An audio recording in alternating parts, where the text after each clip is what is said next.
السلام علیکم سامعین کرام، A to Z all in one channel میں آپ کو خوش آمدید ہے۔ درس صحیح بخاری شریف کے سلسلہ کی تیسری حدیث آج آپ کے سامنے بیان کریں گے۔ ہمارے چینل کو سبسکرائب کیجئے، بیل آئیکن پر کلک کیجئے اور ان دروس کو زیادہ سے زیادہ شیئر کیجئے۔ اللہ تعالی ہماری اور آپ کی کاوشوں کو قبول فرمائے، آمین۔ الحمدللہ والصلاۃ والسلام علی رسول اللہ وعلی آلہ واصحابہ اجمعین۔ صحیح بخاری باب بدء الوحی، حدیث نمبر 3۔ اما عائشہ رضی اللہ تعالیٰ عنہ سے روایت ہے کہ نبی اکرم صلی اللہ علیہ وسلم پر وحی کا ابتدائی دور اچھے، سچے اور پاکیزہ خوابوں سے شروع ہوا۔ آپ صلی اللہ علیہ وسلم جو خواب دیکھتے وہ صبح کی روشنی کی طرح صحیح اور سچا ثابت ہوتا۔ پھر آپ صلی اللہ علیہ وسلم تنہائی پسند ہو گئے اور آپ صلی اللہ علیہ وسلم نے غار حرا میں خلوت نشینی اختیار فرمائی اور کئی دن اور رات وہاں مسلسل عبادت، یاد الہی اور ذکر و فکر میں مشغول رہتے۔ جب تک گھر آنے کو دل نہ چاہتا تو توشہ ہمراہ لیے ہوئے وہیں رہتے۔ توشہ ختم ہو جانے پر ہی اپنی اہلیہ سیدہ خدیجہ رضی اللہ تعالیٰ عنہا کے پاس تشریف لاتے اور کچھ اور توشہ ہمراہ لے کر پھر وہیں خلوت گزیں ہو جاتے۔ یہی طریقہ رہا یہاں تک کہ حق آپ صلی اللہ علیہ وسلم پر منکشف ہو گیا اور آپ صلی اللہ علیہ وسلم غار حرا میں ہی قیام پذیر تھے کہ اچانک جبریل علیہ السلام آپ صلی اللہ علیہ وسلم کے پاس حاضر ہوئے اور کہنے لگے، اے محمد صلی اللہ علیہ وسلم پڑھو۔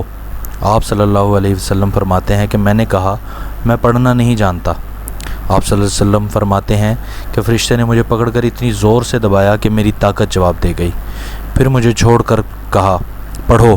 میں نے پھر وہی جواب دیا کہ میں پڑھا ہوا نہیں ہوں۔ اس فرشتے نے مجھے نہایت ہی زور سے بھینچنا شروع کر دیا اور مجھ کو بے حد تکلیف ہوئی۔ پھر اس نے کہا کہ پڑھاؤ۔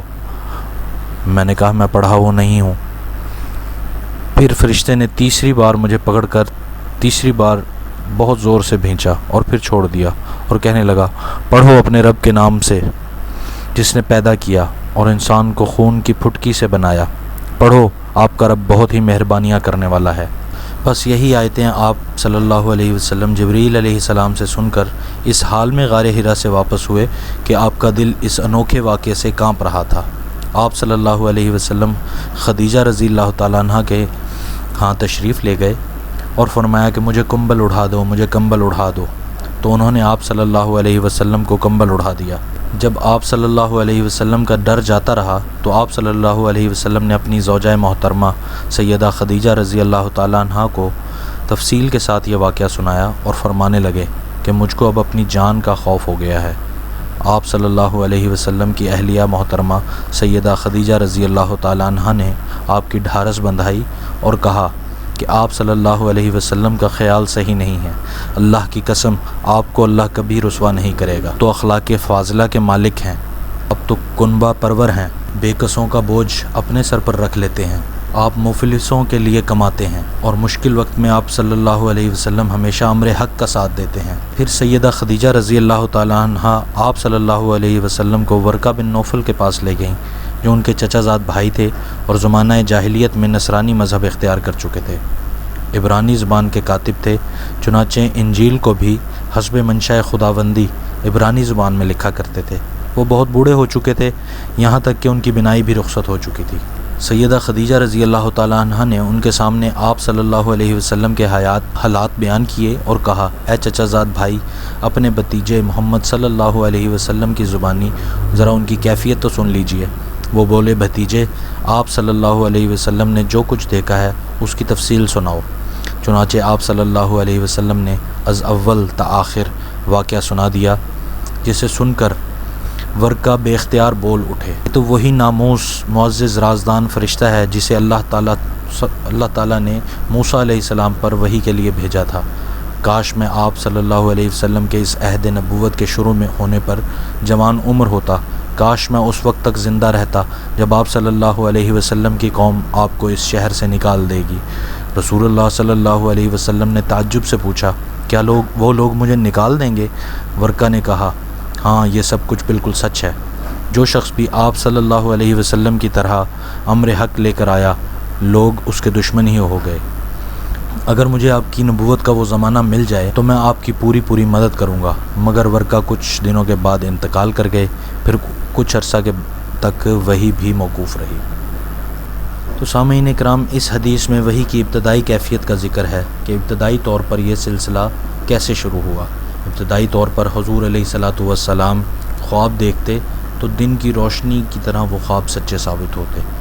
پھر حضور علیہ الصلاۃ والسلام نے غار حرا میں خلوت نشینی اختیار کر لی اور زیادہ تر وقت غار ہی میں غور و فکر میں اور یاد الہی میں گزارتے۔ پھر ایک دن جبریل علیہ السلام حاضر ہوئے اور پہلی چند آیات قرآنی اقرأ بسم ربک الذی خلق خلق الانسان من علق اقرأ وربک الاکرم الذی علم بالقلم نازل ہوئیں۔